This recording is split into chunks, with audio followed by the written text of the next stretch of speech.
నమస్తే అండి, welcome to my channel Lakshmi Ramana recipes. ఈరోజు హెల్దీ రెసిపీ అండి, చుక్క కూరతో పచ్చడి అండి. చుక్కాకు పచ్చడి.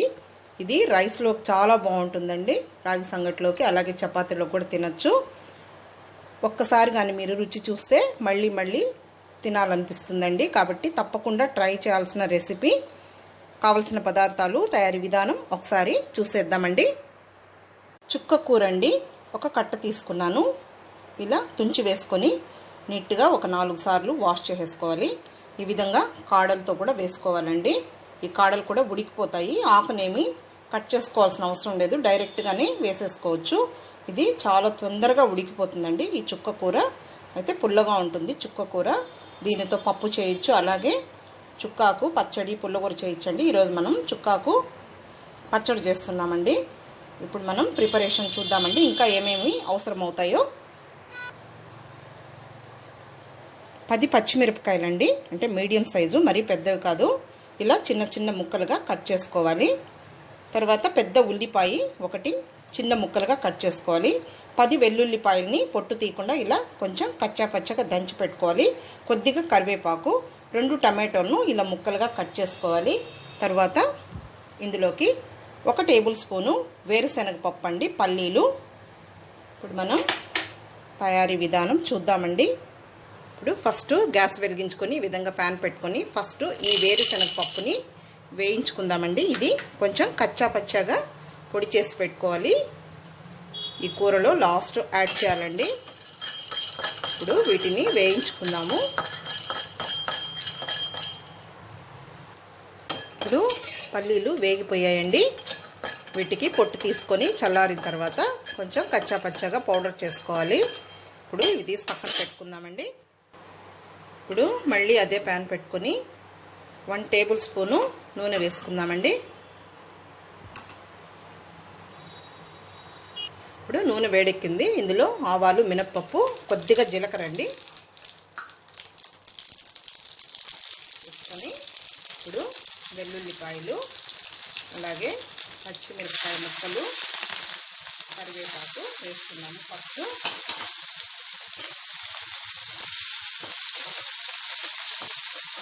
ఆకు పుల్లగా ఉంటుంది కాబట్టి పచ్చిమిరపకాయలు సరిపోతాయండి. ఇంకేం చిల్లీ పౌడర్ వేయం కాబట్టి కర్రీ పచ్చిమిరపకాయలతోనే చేస్తారు.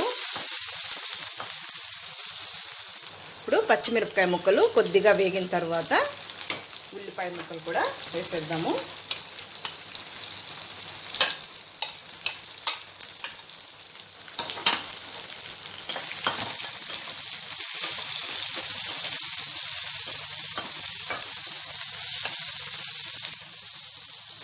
చాలా తొందరగా అయిపోతుందండి ఈ కర్రీ. ఇది రైస్లోకి బాగుంటుంది అన్నిటికంటే, చపాతీలో కంటే కూడా. పుల్ల పుల్లగా, కారంగా, రాగి సంగటిలో కూడా సూపర్గా ఉంటుందండి.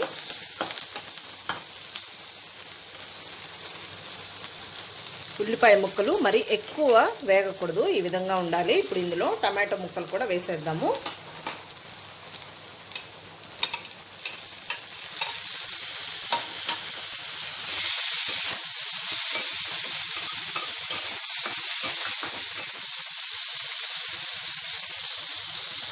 ఇప్పుడు టమాటోలు కొద్దిగా మగ్గిన తర్వాత ఈ చుక్క కూరని ఇందులో వేసేసుకుందామండి. ఇది ఒక కట్ట అండి, మాకు ఇక్కడ పెద్ద కట్టలు ఉంటాయి.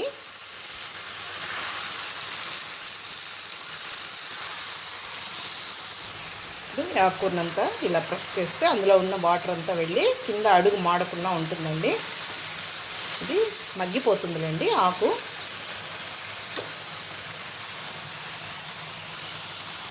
ఒకసారి ఆకునంతా కూడా ఇలా కలుపుకునేద్దామండి. చుక్క కూర మటన్ కూడా చేస్తారండి, చాలా బాగుంటుంది. అది కూడా ఒకసారి ట్రై చేద్దామండి.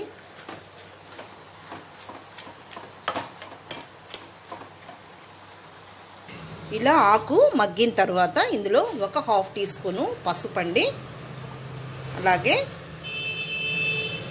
ఒక 1/2 టీ స్పూను ధనియాల పొడి అండి వేసుకొని ఇందులో రుచికి సరిపడా కల్లుప్పు వేస్తున్నాను.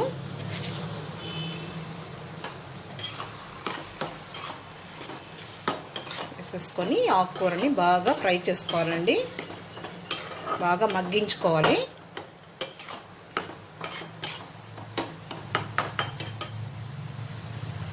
ఇప్పుడు ఇందులో కొద్దిగా నీళ్ళని వేద్దామండి.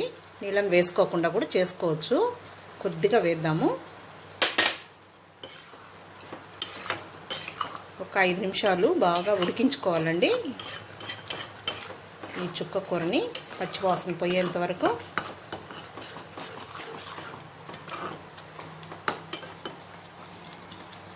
మూత పెట్టేద్దామండి. మూత పెట్టేసి మీడియం ఫ్లేమ్లో కుక్ చేసుకుందాము. ఈ లోపల వీటికి లైట్గా పొట్టు తీసానండి. ఇవి కొంచెం కచ్చా పచ్చగా మిక్సీ వేసేసుకుంటానండి. చూడండి, ఈ విధంగా మిక్సీ వేసేసానండి. మరి మెత్తగా వేయకూడదు, ఈ విధంగా వేసుకోవాలి. చూద్దామండి, ఇప్పుడు కర్రీ ఉడికిపోయి ఉంటుంది.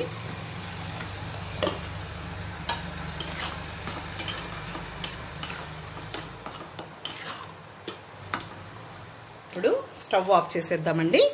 ఆఫ్ చేసి ఈ పల్లీ పొడిని ఫైనల్గా వేసుకోవాలి. ఇంక ఇది వేసిన తర్వాత మళ్ళీ కుక్ చేయకూడదు, ఫ్లేవర్ చేంజ్ అయిపోతుంది.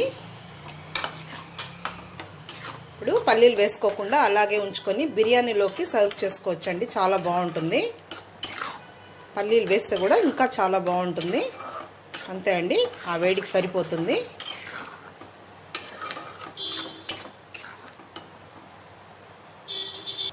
అంతే అండి, రెడీ అయిపోయింది చుక్క కూర పచ్చడి, చుక్కాకు పచ్చడి. మీరు ఇది ఒక్కసారి రుచి చూడండి, మళ్ళీ అసలు వదలరండి, మళ్ళీ మళ్ళీ తినాలనిపిస్తుంది. ఓకే అండి, ఇప్పుడు ఇది రెడీ అయిపోయింది. చూసారు కదా, చాలా సింపుల్గా చేసుకోవచ్చు, త్వరగా కూడా అయిపోతుంది. చుక్క కూర తొందరగా ఉడికిపోతుందండి. కాబట్టి మీరు కూడా ఒకసారి తప్పకుండా ట్రై చేయండి.